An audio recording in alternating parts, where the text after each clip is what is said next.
Из-за ленности провис потолок, а когда опускаются руки, протекает дом. Коэлит. Объяснение цитаты. Если человек не следит за своим имуществом, оно изо дня в день портится и постепенно приходит в негодность. Точно так же черты характера человека, если он не следит постоянно за ними и не пытается их исправить, они ухудшаются изо дня в день, пока человек не становится невыносимым.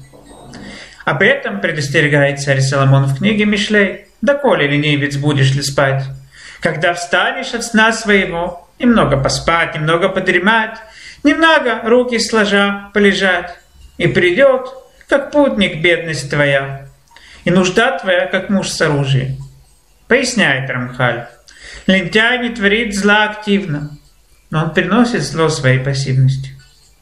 Рамхаль приводит дополнительное изречение царя Соломона. Нерадивый в своем деле брат губителю, и поясняет его. Не думай, что если лентяй не является самим губителем, творящим зло, то он далек от зла. Нет, он его брат и ровесник.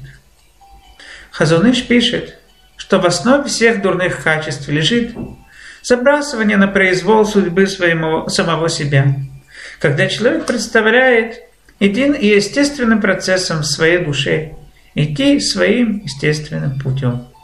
А в основе всех добрых качеств лежит искреннее намерение и согласие поставить моральное чувство и побуждение выше всего того, что приходит со стороны вожделения.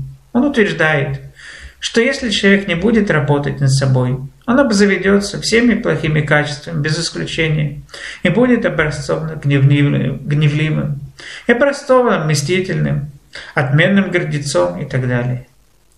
Из всех плохих качеств, которые перечисляли наши мудрецы, не упустит ни одного.